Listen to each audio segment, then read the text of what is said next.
The Halo universe is filled with wonder, mystery, and fascinating discoveries around every corner. With so much to explore, four friends decided it was about time that they booted up their consoles and discussed this universe that has grabbed their attention since childhood. JumperScape Audio kindly welcomes you to join them in the library.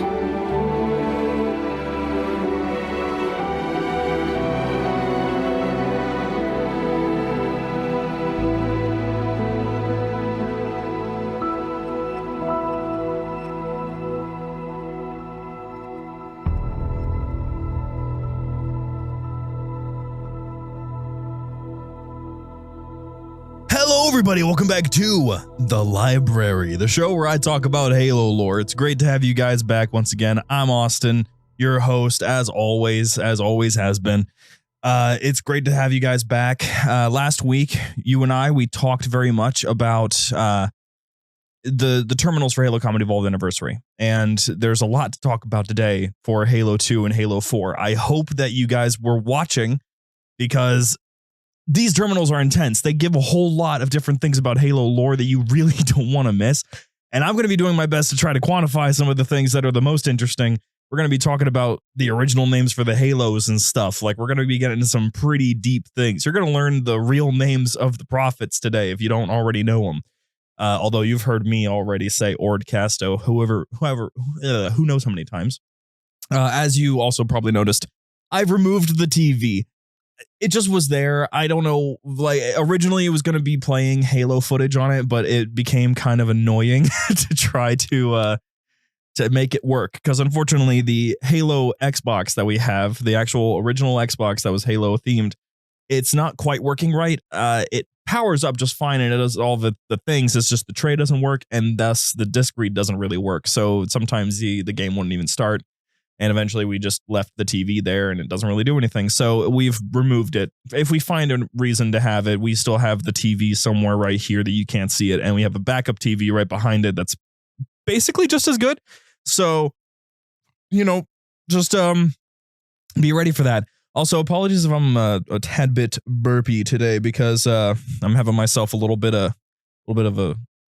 listen, guys, I found this at a Target the other day. There was I'm not sponsored by them, but I'm saying their name, SodaStream. SodaStream, give us free shit. I always love doing that. But there's a thing that was available. This is like the gold edition or something. It's just a really expensive SodaStream, and it was available for pretty much, like, for what it was being sold for, nearly half off, but it came with 2 tanks of CO2, and 2 tanks of CO2 is already like $70. Which made up about probably actually 70% of the cost that was left on this thing. So I grabbed myself one. Unfortunately, even though this episode is still sponsored by Glitch Energy, I tried to put Glitch Energy powder in here. Listen, I thought it would work. I really did. I didn't find anything that said that I shouldn't. What ended up happening was, and this should be noted, you can add things to SodaStream just fine. There are like these drops that you can get. There's drink mixes, like syrups that you can get, just like how you do normal soda with the fountains. For those of you who don't know, there are 2 tubes that connect to every nozzle. One tube has the syrup, one tube has the water. You can actually take off those front panels and adjust how much syrup you get. Just don't mess with that anyway. But that's how this all works. So I thought by adding the glitch powder, it would work out. I love Glitch. I've already said this many times. I actually really do love Glitch, and I've had it screened a couple times by some people that I really very much trust in the realm of nutrition and all of that. And yeah, it's completely backed, and it has gotten me through many a trying time and workday. And I tried adding it to this SodaStream. What ended up happening was a fountain of CO2. I'm not saying like it just went psh. I'm saying I dropped it in, and it was kind of like, you know those science experiments where you have the elephant or whatever it's called? What is it called? It's like the consistent tube of foam that just keeps coming up. It's like that, but bubbles. It's just these bubbles that just keep on sudsing out of the top until there's no CO2 left in the bottle. That's all that was there. I was drinking just Glitch. There was nothing else in there. So it'd be kind of cool if we could make Glitch somehow CO2 compatible. I'm just saying, it could be kind of fun. make literal energy drinks that people would expect from a gas station. Like, not going to say their brand names.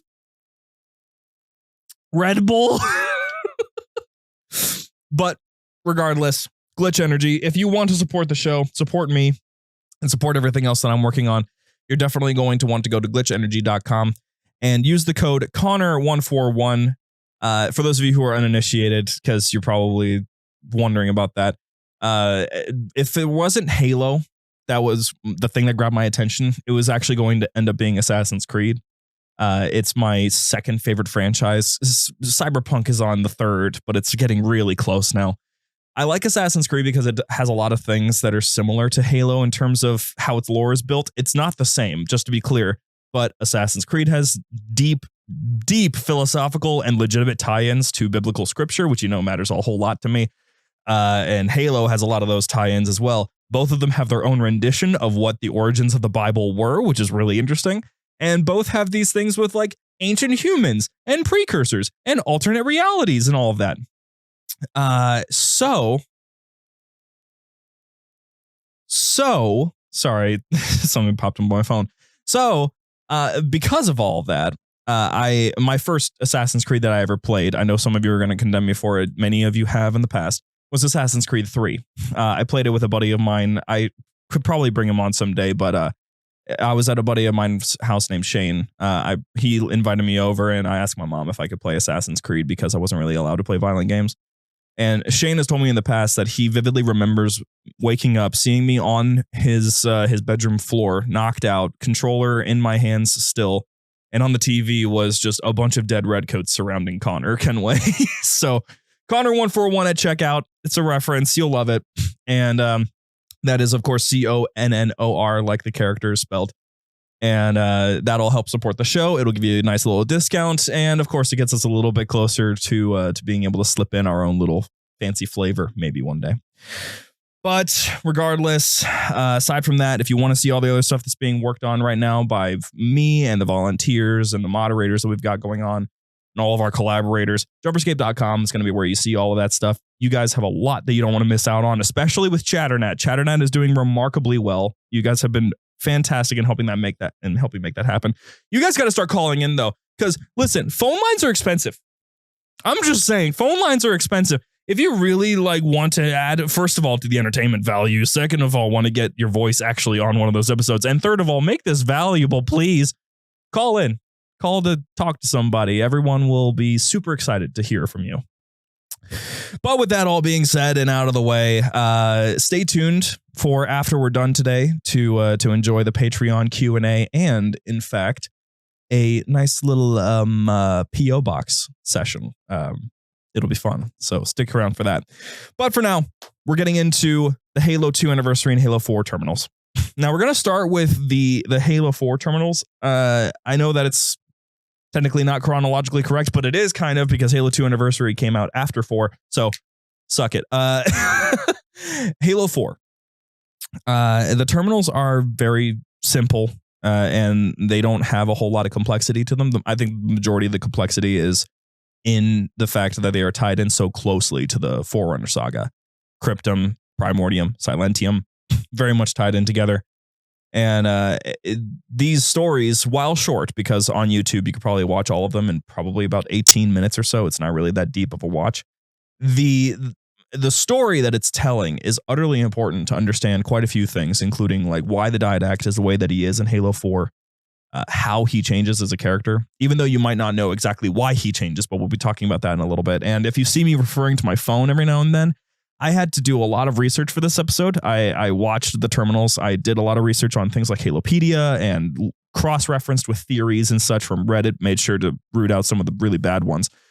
And I've come to some really interesting discoveries, and I want to share them, basically, is what I'm getting at. So, without further ado, plot synopsis, first of all, for Halo 4's terminals. Basically, we're talking about I gotta mute my phone. First of all, the beginning of the human Forerunner War. And we know that was going on for a while, that it happened maybe twice. But what we have there is the Forerunners are kind of winning, kind of not. It's not really that serious of a war just yet.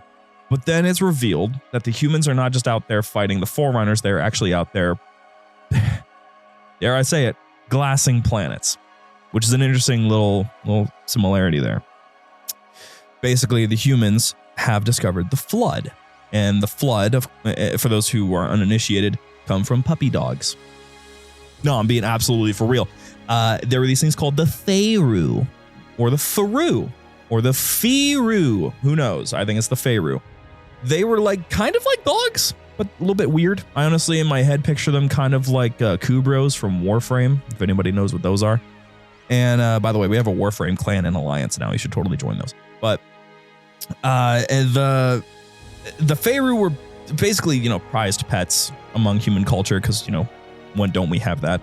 And they found out that there's this weird powder that came from the precursors when they died, when they weren't supposed to, because the precursors were like, we will reduce ourselves to dust and then we will return to our physical forms. It's like, all right, transcendent beings, stupid, but probably not that stupid. We'll get to Silentium or Epitaph eventually. This dust, they started feeding it to the Faru. Now, the Faru are vegetarians or herbivores for those who are not socially charged. And they started kind of taking nibbles out of each other. And by that, I mean killing each other and eating each other, which is rather odd for herbivores to do. But they were only doing it after they started getting these strange growths on their heads that the humans found adorable from eating these little bits of dust that they would sprinkle into their food. Of course, we all know how stupid this is because this dust became the flood and the Faru were being infected and eventually humans started getting cannibalistic and eventually the flood started to spread. Good work all around, totally worked out. And now the humans have taken it upon themselves to try to cleanse the galaxy of the flood, basically because of their mistakes. Which always is just something like Halo is basically just someone making mistakes every single time. Every plot point goes back to someone making a mistake. But yeah, we have this interesting thing happen where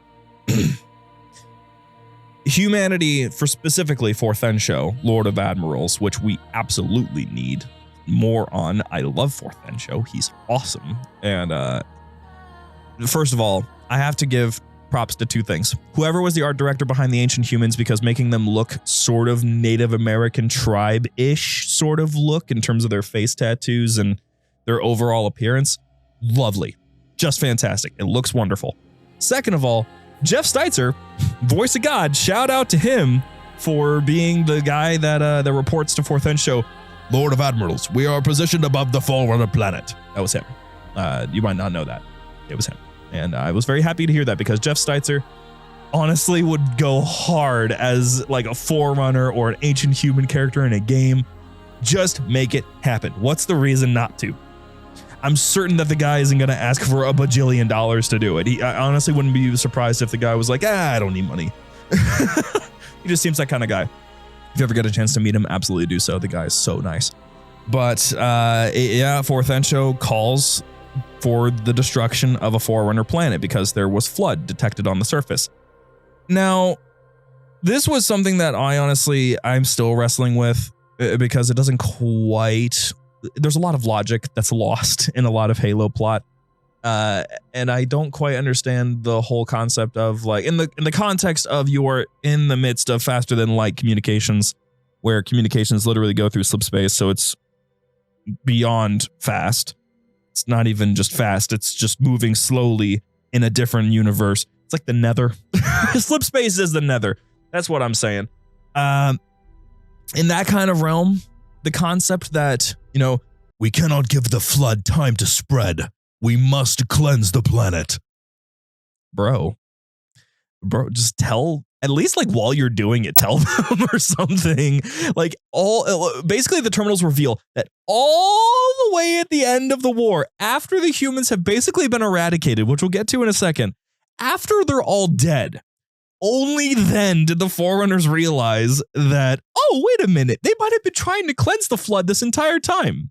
So in my mind, I'm just sitting here thinking like, were the tensions just so high and the relationship so broken that nobody could have just been like, by the way, Didact, We are cleansing your planet not to eradicate your weird pig faces, but to actually cleanse the flood that has been spreading across the planet like a plague.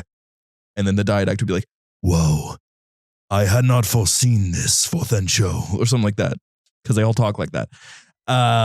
Nobody did that, and so everyone dies.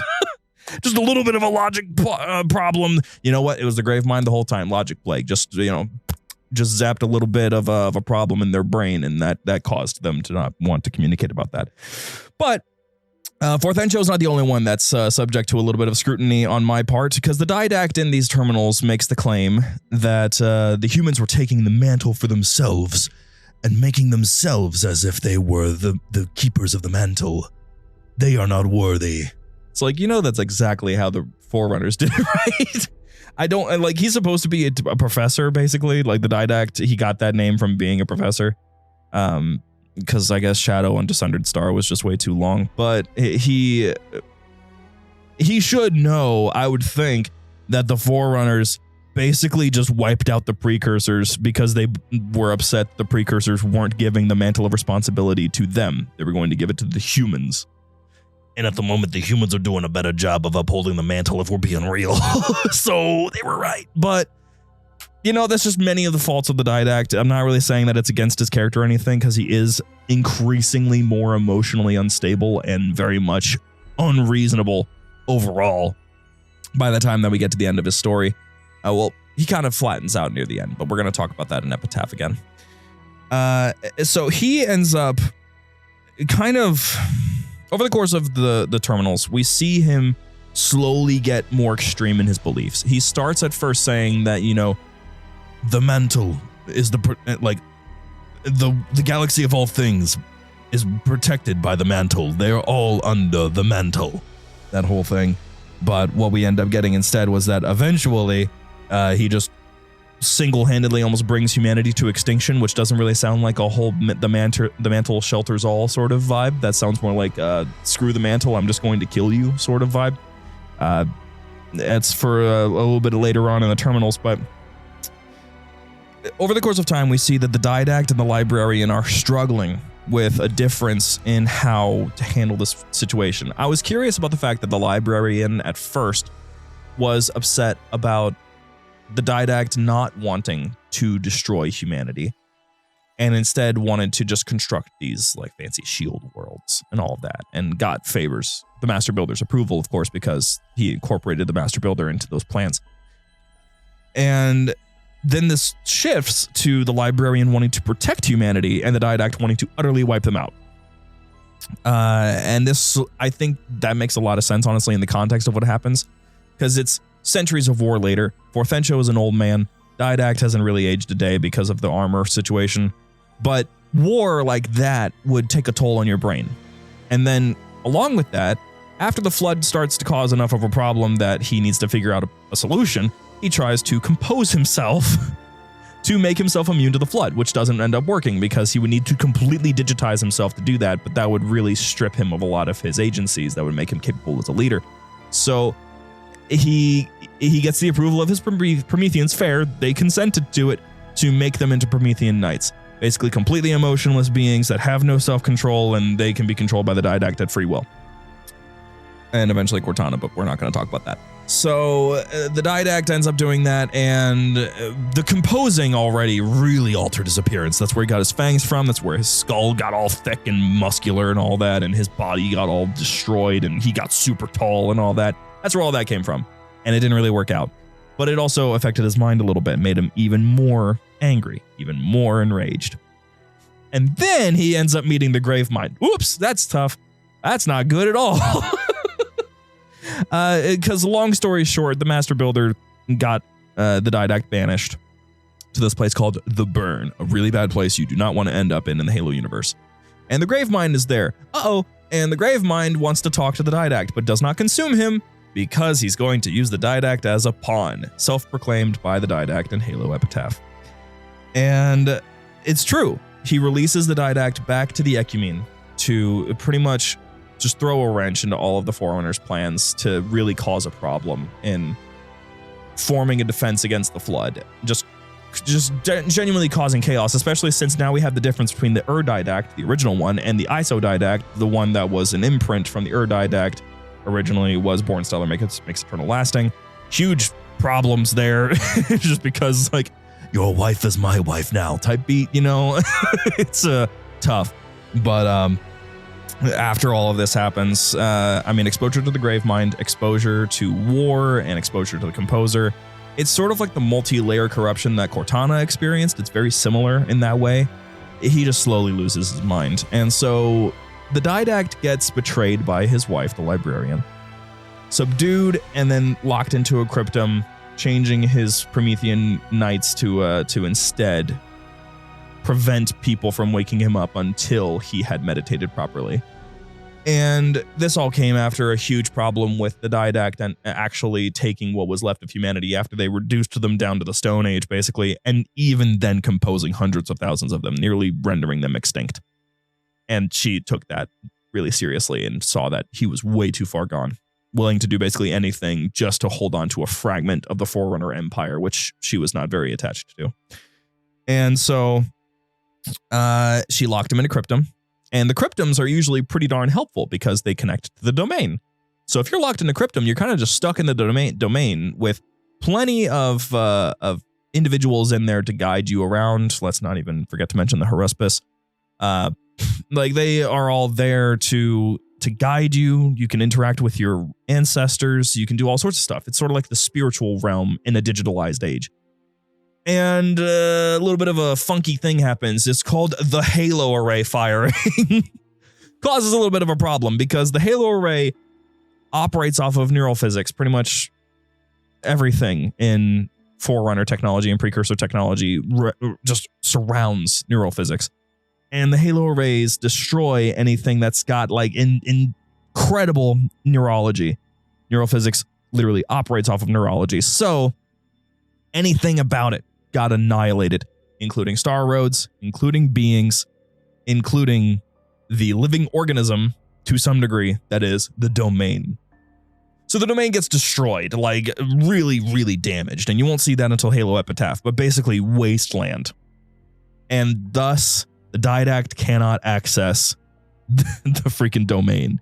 He is stuck in this cryptum that will keep him in stasis for as long as it takes for someone to open the cryptum, because the Knights won't open it until he's shown that he is improved.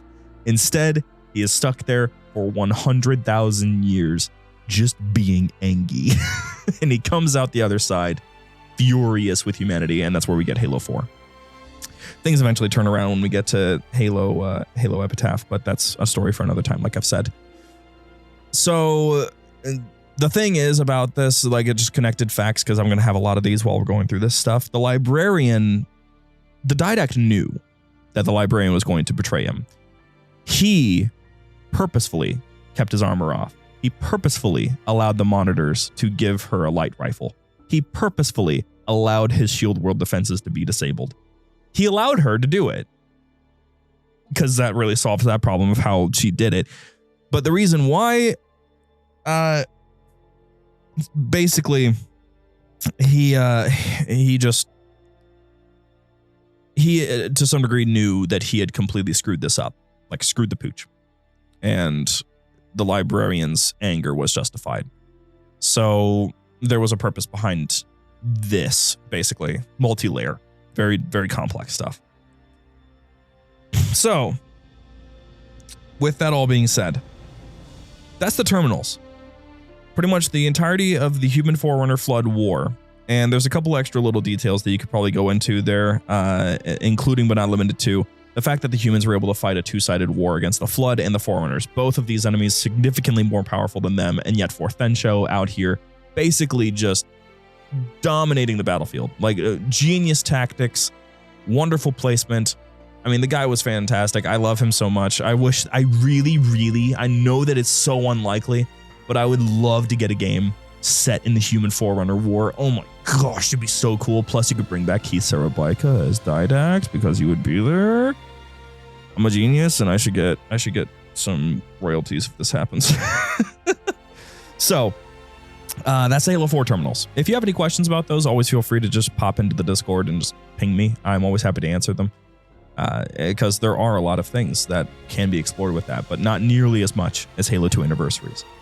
Now, before we get into Halo 2 Anniversaries terminals, it should be noted that these terminals were specifically designed, as far as I'm aware, to not only expand on Halo 2's story, but do the same thing that the Remaking the Legend documentary did.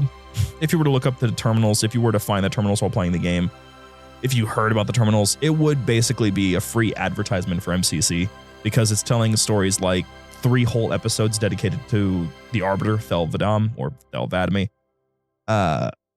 It's got a lot of stories that are connected that would basically just get you more interested in the characters you're playing as. Because let's be real, that was one of the biggest problems with Halo 2 was the expectation that we would just be okay with playing as an alien that we know very little about off of like mission 2? I'm pretty sure it's mission 2. Mission 4. Mission 4. Because you got Cairo Station, you got Metropolis, you got outskirts Metropolis, then you have the Heretic or whatever it was. I honestly the Storm, I don't remember. No, the Storm is from Halo 3. That's the one mission that I can never remember. But regardless, that's when you get that whole situation. And I don't really care. I loved playing as the Arbiter even as a kid, but I understand where some people's upsetness came from in that regard. So this kind of helps add a little bit of extra context. And for me specifically, this got me on a journey of trying to understand the Prophets as characters, to understand the Halos. It got me on a path that I was not really expecting. And every time that I get on these paths, I feel like I'm moving up another tier in the Halo knowledge list of folks who can talk about Halo, which makes me happy every time because I really want to be somebody that is trustworthy in the way that we talk about Halo lore.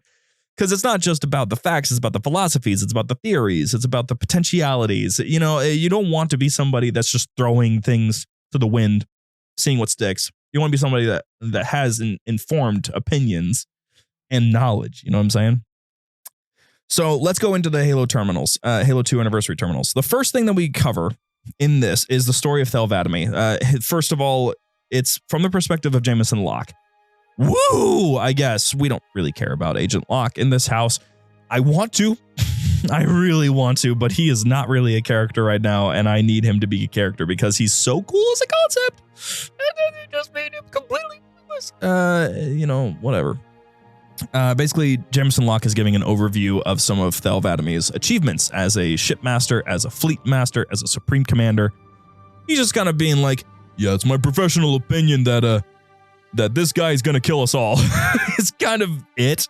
Because he's talking about things that had happened, such as Vadami being responsible for 1 billion human deaths. 23,000 of those were UNSC. Everyone else is civilian. Ow. Also 7 human planets falling to him.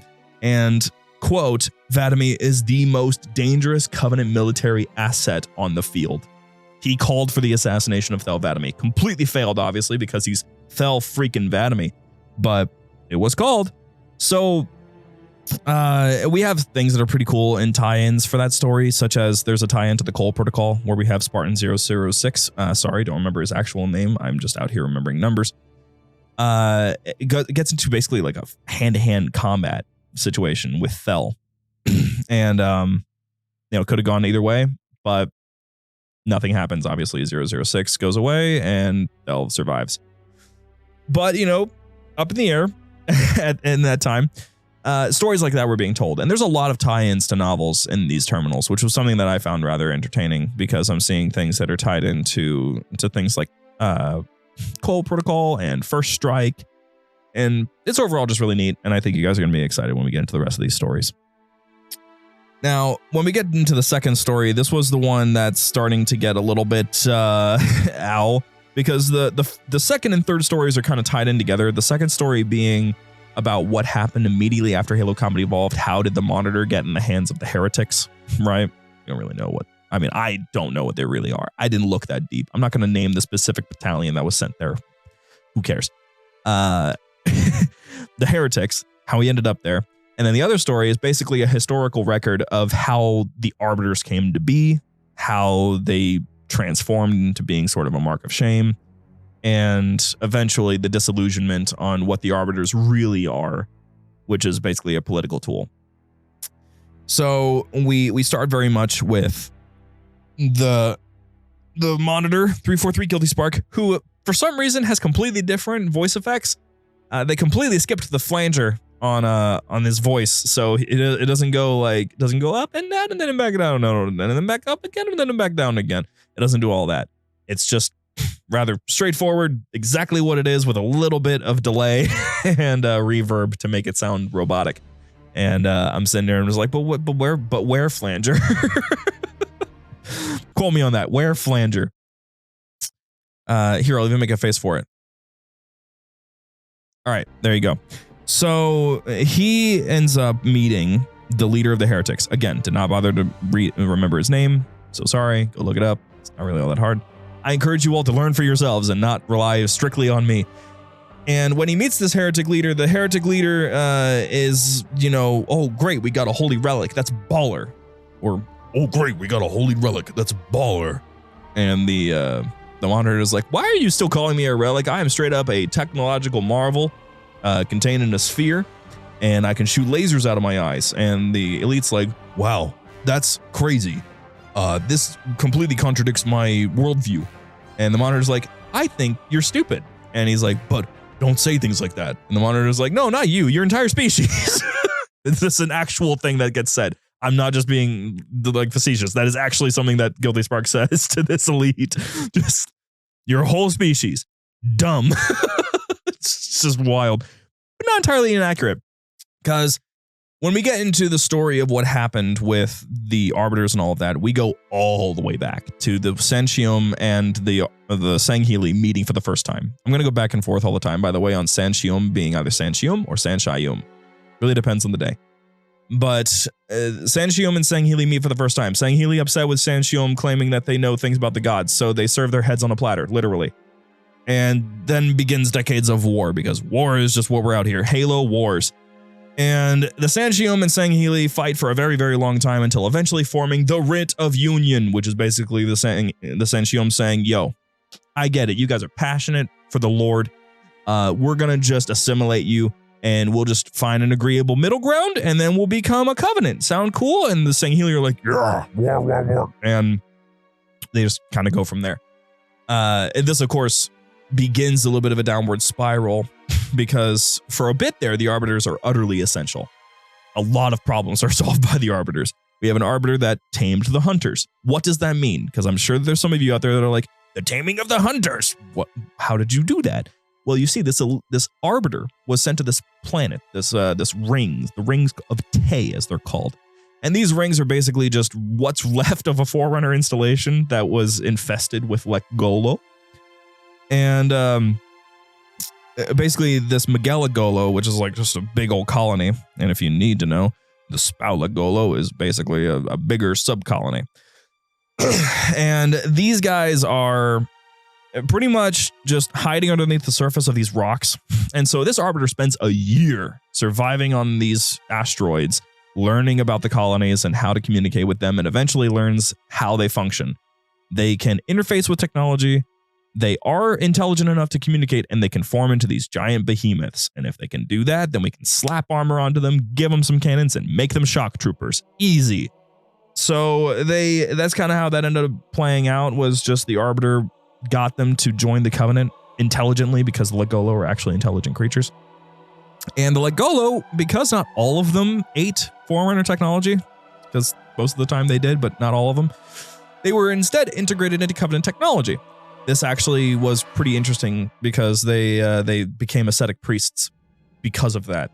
What is that, you might be asking? Ascetic priests pretty much interface with Forerunner technology, and on the behalf of Forerunner tech, will just translate what is being said. So we got holy worms, baby. Like, genuinely theologically trained in Covenant Great Journeyism, or whatever they call it. Straight up just like, yep, I can speak on behalf of God. I am a worm. So it's just wild, but what are you going to expect, you know? These worms are also the ones that are responsible for Mendican Bias not being able to carry out his hopefully final action because they were just in the system. And when he's like, This is a mistranslation. This is not reclamation. This is reclaimer. Which we'll get into a little bit later. He's like, I'm gonna take this ship and I'm gonna blast it into outer space. Which would be bad because I would leave High Charity in darkness. Truth. And, well, there's like Golo worms. You got worms in your system, bro. And the worms get basically just electric charged and sizzled out and short circuits the entire ship. Who knew the faults of Forerunner technology could be worms? Can survive the electronic blast, photon blast, supercharged vacuum attacks, and all sorts of boarding craft, and supposedly some of them are indestructible. Worms. Gosh. Sometimes you just say things out loud and you're like, this is ridiculous, isn't it? But besides the point. We get into another story then. How the grunts became a thing. Like, how did they join the Covenant? Because the Legolo were the first to join after the Sangheli, so far as we're aware, according to the terminals. And the grunts were next. Jackals were somewhere before that. The Kigyar and the Yanma A, the drones, supposedly were also before that, but terminals, we're going off the terminals specifically. So the grunts were, they were found and they were just great slave labor. Just teeny little guys, at least compared to everybody else, that could just reproduce like bunnies. And they, who cares about their suffering when there's so many of them? So they turned them into a labor force. But they didn't really like being mistreated because there was this little funky thing that the Kigyar, the jackals, were trying to kind of sterilize them by poisoning their food and stuff. Which, fun fact, Ord Casto, the Minister of Fortitude, otherwise known as eventually the Prophet of Truth, was actually aware of this and was actually telling the original hierarchs, my friends, they're going to totally destroy this place if we let this happen. And everyone's like, get him out of here. He's weird. And yeah, no, that exactly happened. The grunts go absolutely ballistic and start attacking everybody because there's a lot of them and not very many of everybody else. And they turn out to be a pretty formidable force. So what do you do in these circumstances? You send in an arbiter to figure out mistakes. So an arbiter shows up and he's understandable about the situation. He really is there to communicate with the grunts and eventually works out. Nah, I'm kidding. He glasses their homeworld, dude. You kidding me? You think the Covenant is nice? Oh my gosh, no. They glass the planet that the grunts are from. Not completely, though. Only kind of destroyed their planet. Just left a little bit enough to leave a little bit of hope. Because all they need is a little bit of hope to keep working hard. So the grunts, in tears, decide that they will actually stay with the Covenant. Not a bad idea, given the circumstances. And, unfortunately, they get a promotion now to dying. Instead of being worked to the bone, now they'll just get shot at. Easy solution. But on the plus side, this did actually mean more equality within the Covenant forces because now grunts can be on elite squads. It can be made into deacons. Shout out to my homeboy Yayap. Was it Yayap? No, that's from Fall of Reach. Who am I thinking of? Someone is already shouting his name. I can already hear them right now. You don't have to say it that loud, dude. Oh, I don't know why I can't remember his name. He's one of my Dadab. Thank you. You said it again, and that really helped me. That stoked my memory. And so we got stuff like that. That happened after that. But the story continues, and we get now the story of Fal Shavami. Do you know who Fal Shavami is? You should. He's from the Halo Legends, the Duel. That Arbiter, where canonically he did fight that many Covenant forces, and he did win that fight without taking a scratch. He did fight the way that he did. He did take down Goliaths, and he did take out Wraiths.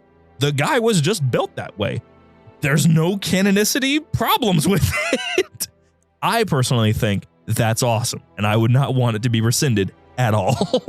So Fal Shavami, his whole thing, his claim to fame is that he's the reason why the Arbiter is eventually made into a mark of shame. Because as the Arbiter, who was supposed to be the will of the prophets, which is a huge, huge issue, by the way, because the Arbiter was originally like a half king, half judge, full warrior type of position. And the prophets in that whole writ of union thing ended up just sort of perverting the concept of the Forerunner and the rest of Sangheili religion pretty much into the Arbiter is, in fact, just the will of the prophets. And so this Arbiter starts to have a couple doubts about the Great Journey. He voices this in a way that is not very pleasing to the prophets, where he just straight up just says that the Great Journey is a lie. And so the prophets, in their understanding, wipe out his bloodline, kill his wife, kill everyone that he knew, and eventually send someone to challenge him in a duel that leads to both of them dead. Oh, and they also make the Arbiter a mark of shame. So, not exactly the most understanding species, but according to 343 Guilty Spark, the Sanchium have always been a little bit manipulators, and they will always be that way. So, kind of have to go with what the eyeball says. So, with that being said, this is when we get the confirmation about how the Arbiter was made into a mark of shame. And then, straight up, 343 Guilty Spark makes one of the most interesting observations that, yeah, obvious, it's super obvious, but it is interesting to see an elite react to it, that every Arbiter that has come and gone has not been just chosen. They're not random. They are someone who could cause political upheaval. They have a political standing within the Sangheili. They have a risk to uproot the power that the prophets have already established. Every single one of them. And every single one of them happily goes and dies so that they can't become a problem again. So it's because of that this heretic genuinely believed that Thel 'Vadame, as the Arbiter, would not have even thought to consider what 343 Guilty Spark was saying. Which, if you think about it, is not an inaccurate assessment. I know that some of you guys are like, but he just turned around and started shooting at him. He had a good read. This elite, this Sangheili dude, is face to face with just basically the most grotesque thing he's ever seen in his entire life. The Grave Mind. The Grave Mind lifts Prophet of Regret from the dead, lifts 2401 Penitent Tangent, and basically has them both confirm by letting them both say their piece. 2401 saying, hey, we have to eradicate this outbreak. We have to get the halos firing. We have to do this in a very scientific and tactical way. Followed by the Prophet of Regret spouting his, for some reason, lies, just saying that, no, we can't do that until my sermon is complete. This oracle, the product of my gods, doesn't know anything about the Great Journey. That's crazy. Arbiter is seeing that right in front of his face, and he's still like, your meddling has already ruined one ring, like one sacred ring, demon. It shall not harm another. Dude, you have just been presented like how much disillusionment was necessary. The dude was deep. I mean, I'm not really shocked considering what he did during the war, but he was deep in it. So this heretic actually had a pretty solid read on that situation, and I'm not really upset about it for that reason. Although it is still funny with the Halo dubs, where this is like, enough talking, let's shoot each other. It's just great. So with that all being said, because of that, the heretic just decides that that's when he starts broadcasting his message. That's when he starts to try to bolster his forces, because by this point, he doesn't believe that there's anything else that could possibly be done to try to convert the Sangheili away. So the prophets send Thel 'Vadame, as well as a Spec Ops unit, to go and assassinate him. Halo 2. But then we get something kind of interesting for our fourth story. Y'all ever wondered how Prophet of Regret found Earth? Since it's never actually freaking explained, it just kind of happens. Well, dummy, of course it's because that there was this Spec Ops unit that found this luminary, and the luminary told specifically where the Halo rings were, as well as the Ark, and that the Ark was located at this place called Erda Tyrene, whatever that colony is. Ugh, it sounds weird. That's what the Forerunners called it, though. And now Prophet of Regret is like, oh my, I could collect this glory for myself. I will go to this Erda Tyrene and find the Ark. It'll be super baller. And they go, there's, oops, all humans. It's just it is certainly an explanation. I've always found it funny because it's like you found this luminary, just so happens to be exactly what you need. You go to this planet, just so happens to have exactly what you need. Oops, there's humans there. Oh well, you just blast straight through them. You didn't mean to be there, but you still completely annihilated the entire home fleet, which is supposed to be one of the most powerful fleets that the humans have. Man, this war was one-sided. And that's kind of just the explanation. It is an explanation. I'll accept it. It is cool that we have an explanation, and it ties in very well with the Forerunner saga.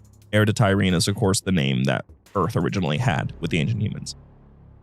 Now, there's another side of this. Story 5. Story 5 talks about the unyielding Hierophant. At the end of First Strike, there is this debrief that happens, basically. And this is sort of the physical telling of it. Linda and Fred were both sent by John to go give a debrief to Oni, because Oni is like, okay, so you're telling me that you found this massive ship with 500 other ships around it. Like, what happened? And Fred's like, we blew it up. Or, sorry, we blew it up. Talks like that for some reason. And they're like, okay, what was their purpose? And it's, all dramatic and doesn't actually say it, but they're going to Earth. So it's both sides of that conversation, basically. But with that being said, that's all the stories. However, this is when we have to get into one particular thing that is just mind-boggling to me, okay? Two things, really. I'm going to go into one and then we'll jump back into the other. The Halos. They weren't always called that. You see, there was this thing called the senescent array. You probably don't know it by that name, but it's the original 12 rings plus the greater arc. That's the senescent array. The senescent array were called gyres, not halos. And these gyres, fun little fact about those, aside from them being freaking huge, they did not have unidirectional firing. They did not just, they didn't do that. They fired in a directional cone. They centered their focus and it was kind of like just a beam. It just beam in one direction. So supposedly you would just form like a circle or just a sphere of these rings, and then you just beam in all directions, actually protecting everything that's on the halo itself, because it wouldn't be hitting the surface. It would be going away from the surface, actually. So that's cool and all, but the effective radius was not nearly as wide because it only goes up to 14,000 light years, and that's rookie numbers. And 14,000. And the real big problem was that not only was it just one direction, but also in its goal to destroy life, it destroyed life. All of it, every single one of it, nothing left alive. The planet ecosystems completely thrown out of whack, just gone. And that's tough. That's really rough on the whole saving the galaxy part and reviving it for the future. So when the original 12 are destroyed partially and they need to make a whole new array and they need to upgrade it and all of that, they make the Neoteric array. Didn't have to remember that. I didn't have to look down my notes. Come on. Where there are 6 new rings, now much smaller, and unidirectional firing, as well as having intelligent targeting, where it only attacks folks of high enough neural capacity. Specifically that is higher than a bumblebee's. I'm being for real. It is on there on Halo Wikipedia or Halopedia. Check the source. It's there. It happened. I am not screwing with you. It is just something that's true. Higher than a bumblebee, you're screwed. If you're a bumblebee, you're straight chilling. You're still making honey. So, because of all of this, there's one particular thing that I was curious about, and I want to hear more about your guys' thoughts on this, because this was never confirmed, ever. Installation 07, Zeta Halo, Halo Infinite's Halo that has so many secrets and yet nothing to show for it, actually in the game. Also known as Gyre 11. Installation 07 never clearly actually got an upgrade. It's still the original size of 30,000 kilometers in diameter. The new ones are 10,000 kilometers in diameter. And, oh wait, no, it's not its original size. Sorry, I keep saying that. It got shortened. It got shortened to 10,000. So because of that, it could have gotten an upgrade. it may have gotten an upgrade, but there's a chance because it was never confirmed. It never got an upgrade. So it still fires just one direction and will wipe out all life in the galaxy. Very much targeted destruction rather than the all-encompassing galactic scale level of destruction. Which is kind of more of a threat to me, actually, than anything else, because you could genuinely use Halo as a weapon. You could actually hide behind it. You could use it as planetary defense. Sure, it would be the utter epitome of that meme of soldier, we have enemies in that direction, Roger, removing that direction. It would be just that, but it would be a weapon, genuinely. So thoughts on that? I'm willing to hear it. If it got unidirectional, then it's fine. But if it were still single direction, then it would not really work as part of the Halo array, because it can't just, rapidly spin while firing the beam. It can only do it just, that's it. So, but that's also trying to get into the whole, like, how do the Halo rings fire work? Like, how does that all work? Also, fun fact, you can only survive the Halo array by either being in a shield world or on the Ark, because shield worlds are just protected and the Ark is just way out of range. But now, the actual crux of this whole thing, the real reason why I'm here. I need to read you my notes on this because it's way too complex to just try to remember it. First of all, the Prophet of Truth names himself Truth because of the truths he must never tell. And these are these truths. All three prophets, Ord Casto, Had Rumpt, and Lod Moran, Had Rumpt is the prophet of mercy, Lod Moran is the prophet of regret, were aware that the Great Journey was false. We've theorized before, here in the Discord, me here on this show, we have theorized a lot that Truth might have been the only one really aware. And that just makes it's honestly ignorant on my part, and I apologize for missing that. Contact Harvest made it clear. All three of them were deathly aware. The humans' existence as chosen reclaimers or descendants of the Forerunners themselves proved that not all who walked the path would be saved. They went on a tirade against the humans to protect their status so that they wouldn't be replaced by what is perceived as literal gods according to their religion. They still believed in the journey, but no one would be left behind, quote, was a false tenet, they realized. Overall, Truth's place in this is the most confusing because he's willing to go through with it all despite having no guarantee the Ark will protect him and no reason to take soul power for himself if he truly believed in the journey. That's all true. Truth's motivations are the most confusing in the entirety of the original trilogy because regret, you could just say he's arrogant. Mercy, you could just say he's old. But Truth had clear motivations behind all of this where he purposefully set up regret to die. He purposefully let Mercy die. If he believed in the Great Journey, death is just a part of it. It's sort of like the concept of heaven in Christianity. If you die, you just sort of, there you go, you're there. Some people say that there's other things, pre-trib, post-trib, whatever, blah, blah, blah. But that's besides the point. If you die, congrats, you're on the Great Journey. Just kind of how it goes. You lived that way, you are on the Great Journey. So if he genuinely believed that, then he wouldn't actually be getting any power in whatever next life they're considering. He would be just one day waking up on the other side and just being like, oh, that's my bad, brothers. So there's that problem. But then there's the problem of, if he is fully aware that the Great Journey is a lie and completely believes that the Great Journey is a lie, then why is he still doing it? Why are any of them still doing it? Because he would have gotten answers from 343 Guilty Spark because he spoke to him directly. They spoke to him directly in Halo 2. It was implied that they talked a lot. They would know that the Great Journey is completely false and that the Forerunners were just a species. They weren't gods. They were just a species, a race. And yet they still carry through the Great Journey.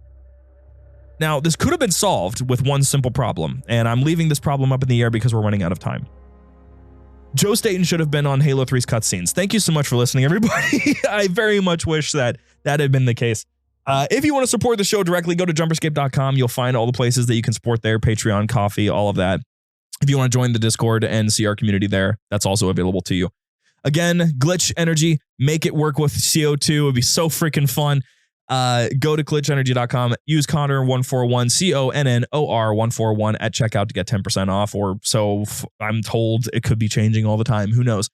Get yourself a discount, support the show, help us get a little bit closer to getting that sweet custom flavor, because that would be so much fun.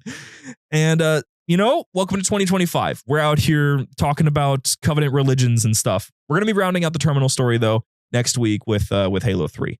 So read up on your Halo 3 terminals, because this is where things start getting a little wild. I know it already seems wild. It's gonna get even wilder. So stay tuned for that. Otherwise, if you're here for the Patreon and Q&A and the P.O. Box and all that, stick around. It'll be happening in about 5 seconds.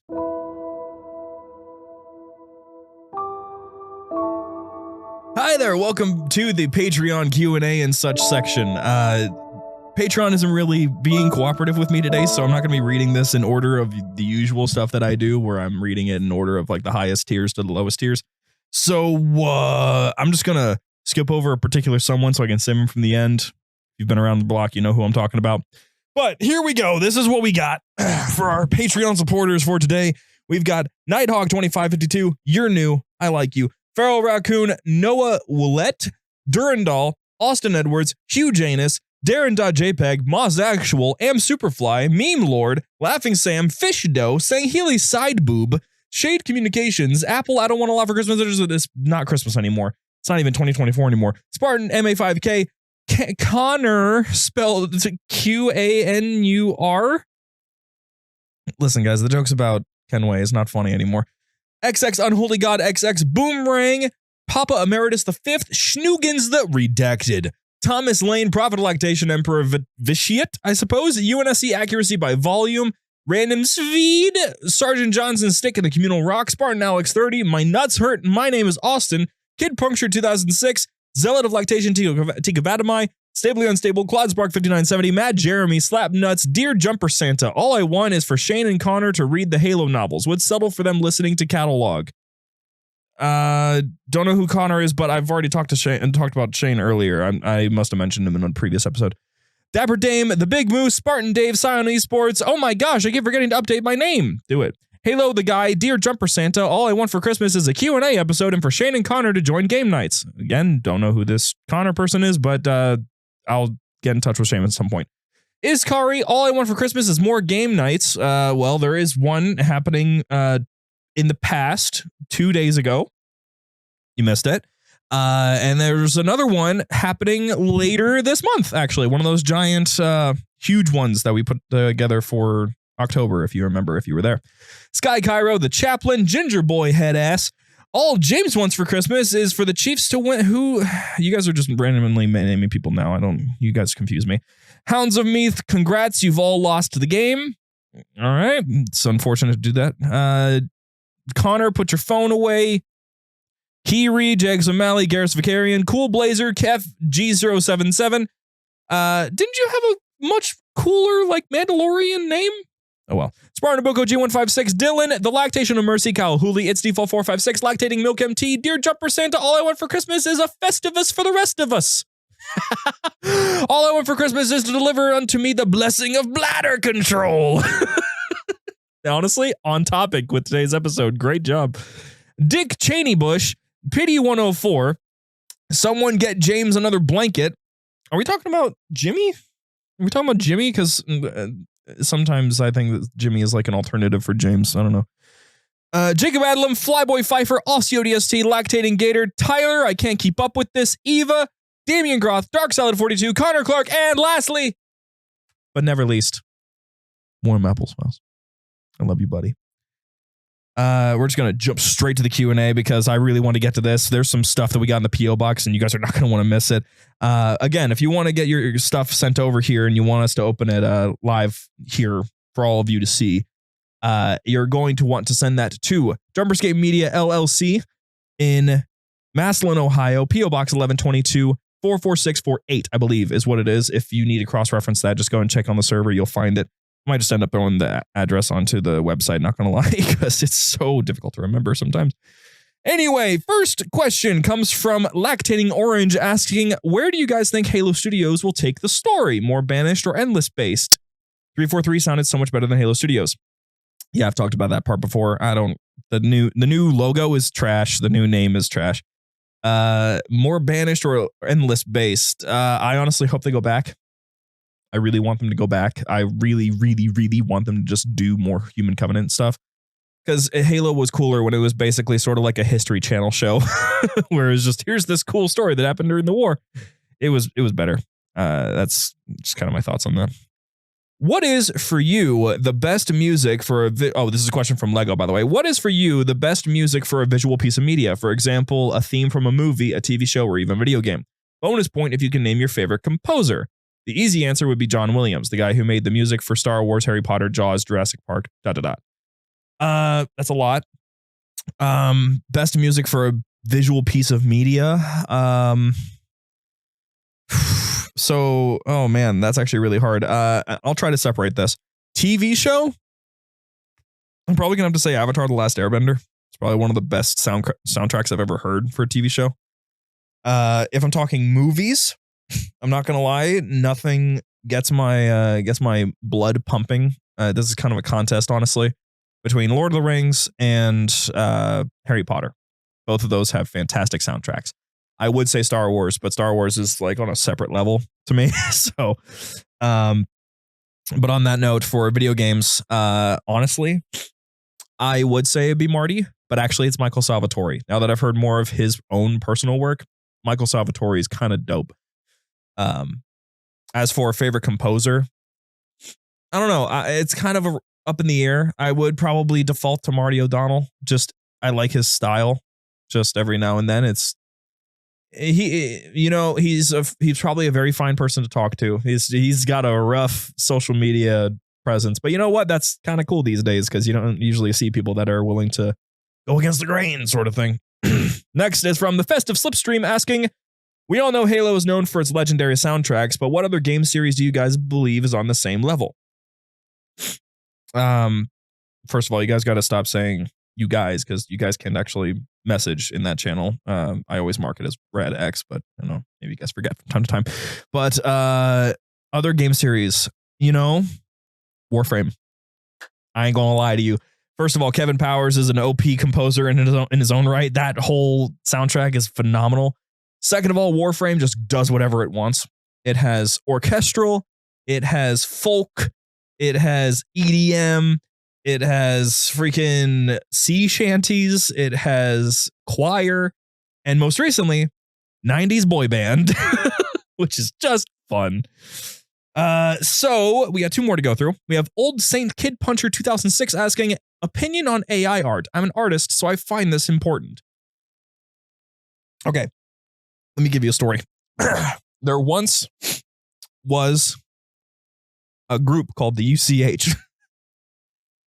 I'm not going to talk very much about it, but AI was a big problem there, and we were the primary reason why everyone didn't do it.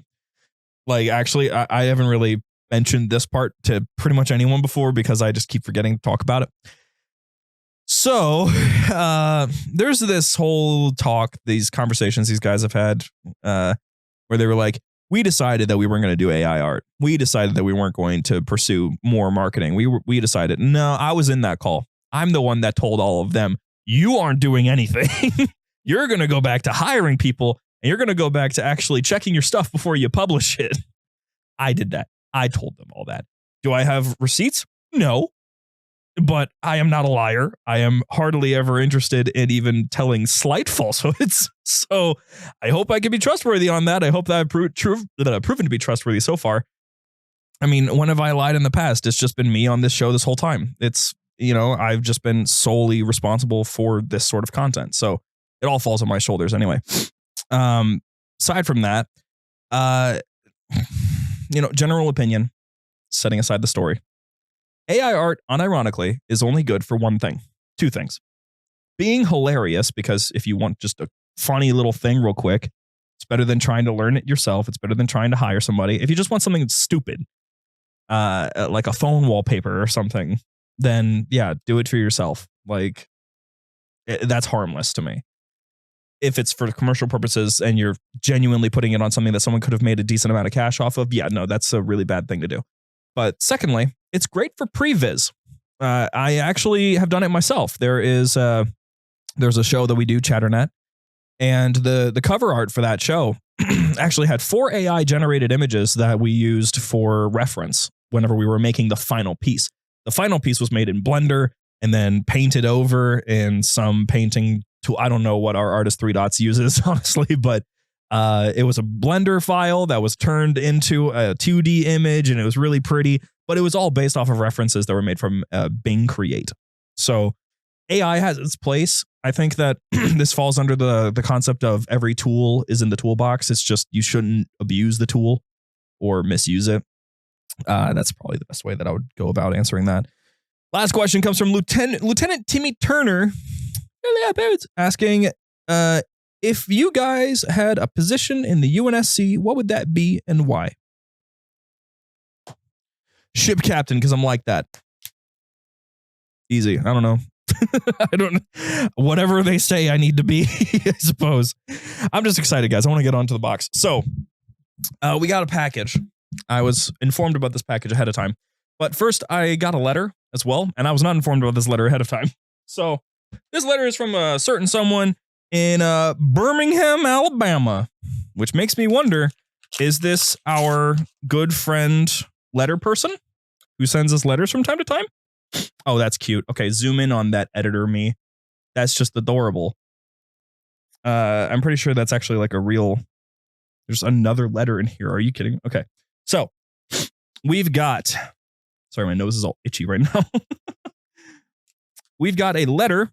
We just got a letter. Merry Christmas, you filthy animal. Hope all is well and having a good time with friends and family. I have some questions for you, and I hope you can give me some good answers. How it is National Shane Appreciation Month, so the questions will be Shane themed. JK, it's Christmas, bruh. 'Tis the season to be jolly, and we shall be jolly. So you guys better be jolly, guys. Shane, whatever.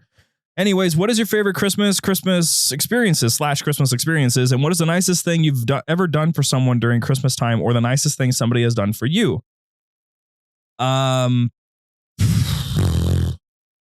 That's really hard, actually, because I don't usually even think about that. I certainly don't expect to hold on to those things. Nicest thing I've ever done for somebody on Christmas? Traveled across the country to hang out with their family. There you go. That's it. The nicest thing that someone else has done for me? Honestly, shout out to my mom, because Christmas was going to suck one year, and it was because we had no money and no one was going to be there and it was going to be really sad. But despite all that, and despite the item originally being stolen, so she had to go buy another one, there was one jacket I really, really wanted, and it kicked off my love of jackets.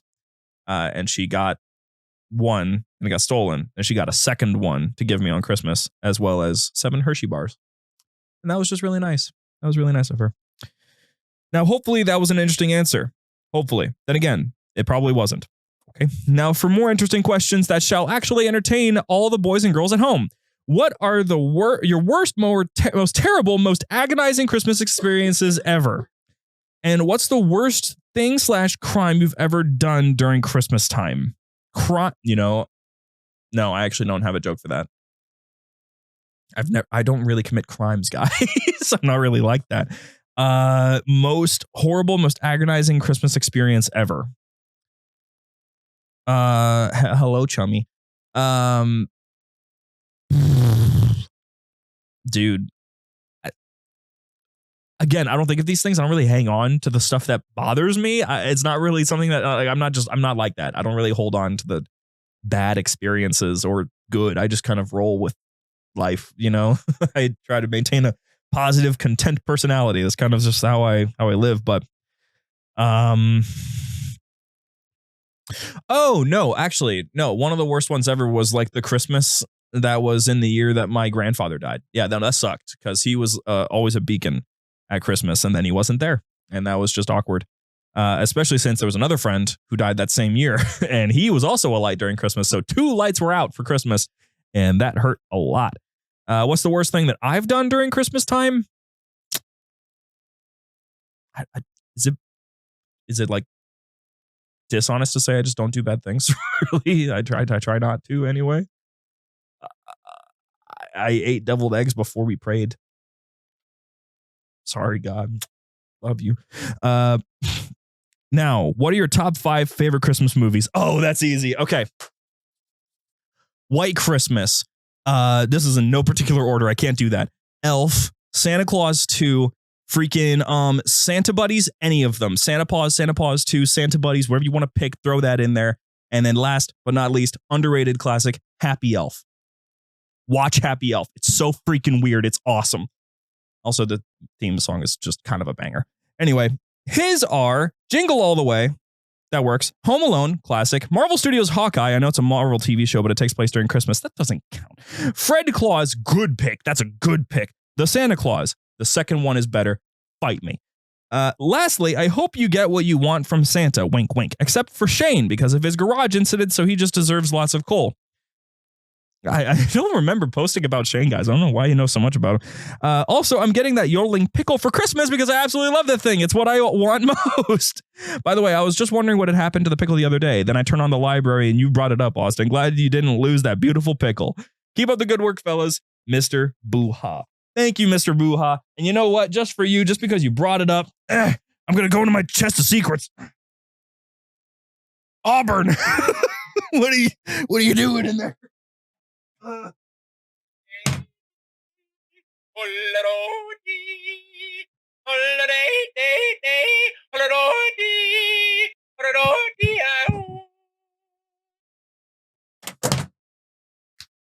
Cool. All right. There's another thing, I think, or this is just a really thick piece of paper. It is a full. Merry Christmas to the JumperScape team, Mr. Boo-ha. I'm keeping this forever. I'm just going to throw this somewhere that's safe after we're done with the show. So, we have a box. From Drew in Minnesota. Also, they kind of outed how much you paid in shipping for this. Sorry, I guess. That's dollars. All right, so we've got things. I don't know what things are in here. I was just told that we were going to get shipped stuff and I would have to hand this out to folks around here at the studio. But first of all, the original salted nut roll. That sounds so very, very wrong. It's a vanilla nougat, golden caramel, and roasted peanuts. This is actually perfectly timed because I've been eating paydays like they are going out of style and they never will.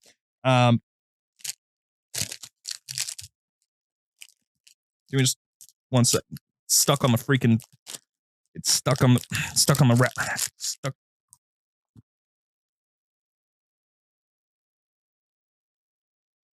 Holy crap, dude. What? Dude, that vanilla is a game changer. What? It tastes like vanilla ice cream with salt on it. That's amazing. You, gremlin in the dark corner. You want to try one of these? Come grab one. There you go.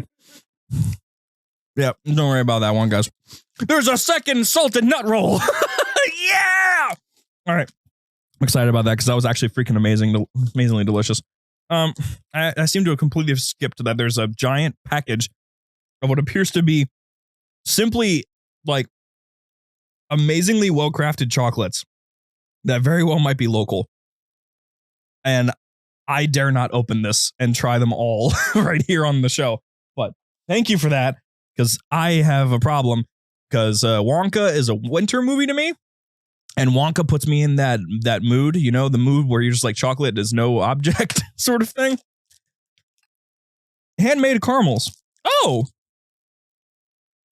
well, that's fancy. Okay, first of all, you're giving me caramels, and I freaking love caramels. Like, they're my favorite candy. I'm a 25-year-old man, and I eat Werthers like I'm 80. Okay, I freaking love them. We have Wily Wallaby Sourageous Drops. Sour licorice with a candy shell. You people are crazy. Maybe I'll get the rest of the studio in here at some point to really try all this stuff out. But oh my gosh, they're actually like adorably small. I'm going to just pop one of these in and see just what happens while I'm looking at the next thing. Oh, whoa. Oh my gosh. First of all, that is pleasingly sour. Secondly, that is delicious. You're going to make me cry. We have yet another Wily Wallaby. Soft and chewy. This time it's not the candy one. This one is just licorice. What is Huckleberry? I thought it was a dude. Cool. Thank you for that. It is yet another Wily Wallaby. We're just pulling them out like it's Mary Poppins, baby. Blasted cherry this time. This Baja is about to get blasted. And then we have yet another Wily Wallaby. This time it's green apple. Very cool. Oh my gosh, I wonder what else. Could it be another Wily Wallaby? This is just amazing. This was watermelon, one of my favorite flavors of candy, period. So I'm going to actually just skip the nonsense and I'm going to try one of these ones. Because here's the thing, I hate licorice, but these look amazing. Wow.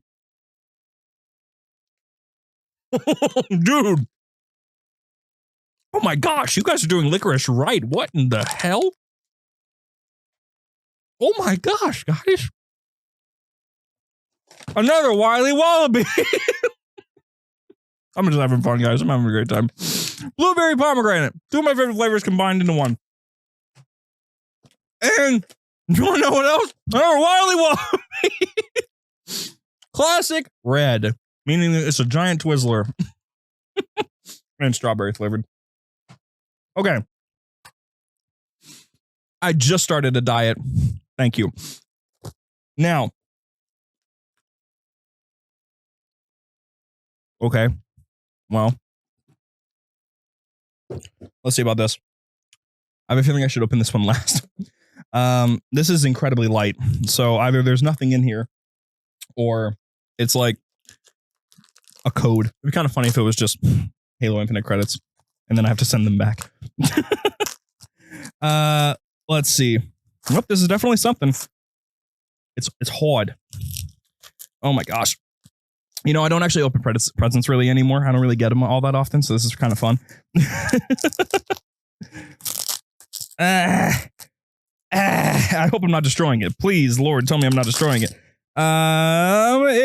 It's almost there. We're almost to it. It's cardboard. Hang on to that for me, Jimmy.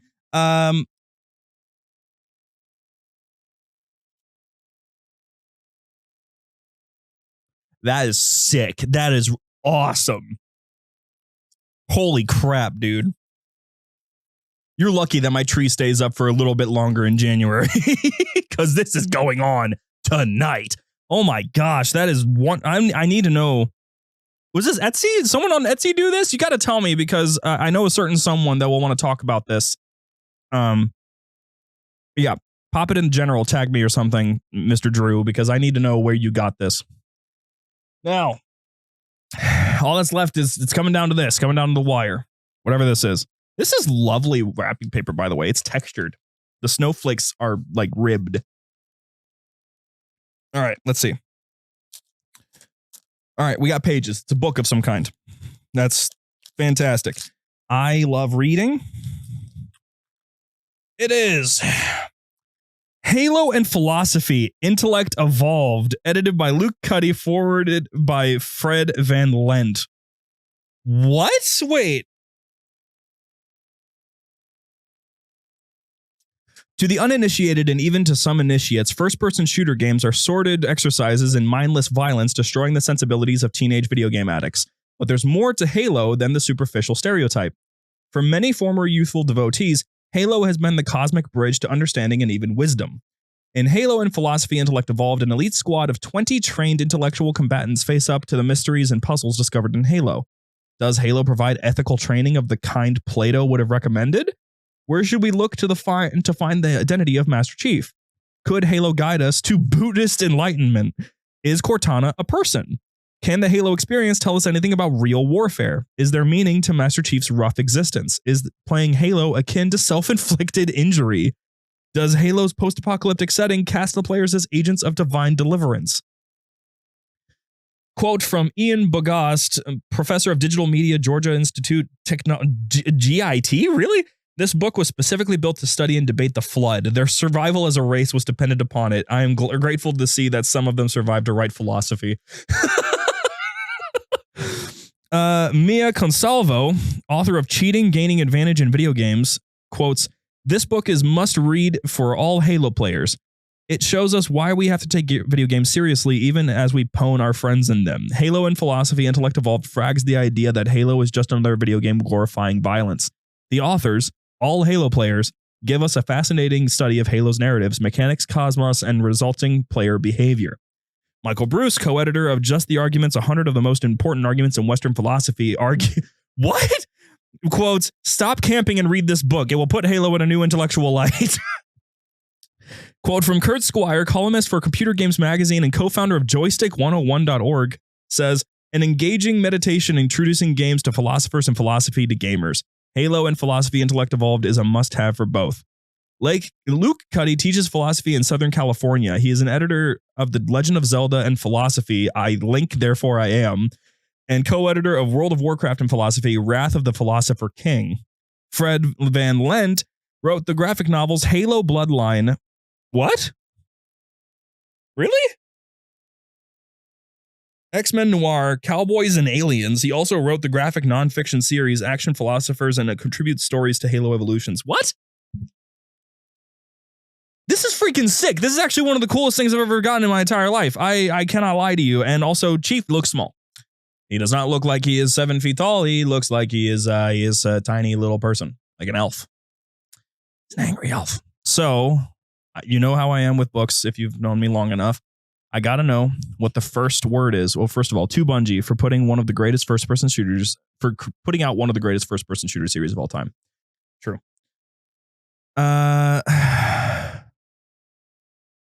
That's a long first sentence.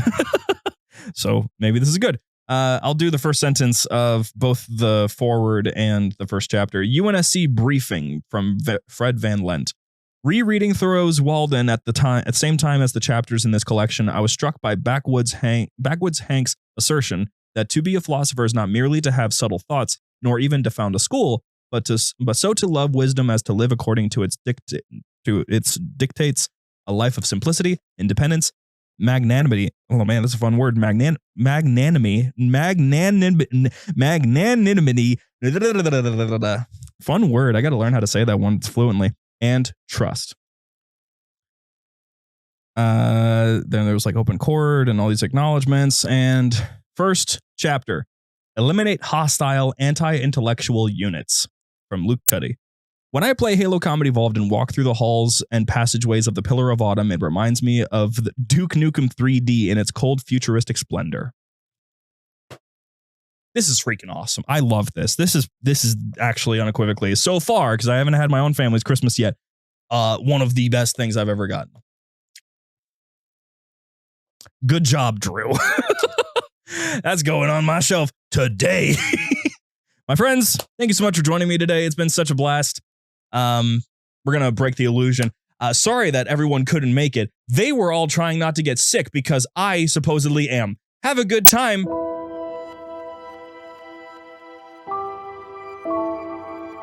The library was produced and published by JumperScape Audio. Funding was provided by our fantastic patrons on Patreon. If you enjoy the show and wish to support JumperScape's future projects or get some sweet benefits, join our Patreon at patreon.com/JumperScape or become part of this truly special community at discord.gg/JumperScape. Thank you for your listenership, and we hope you enjoyed.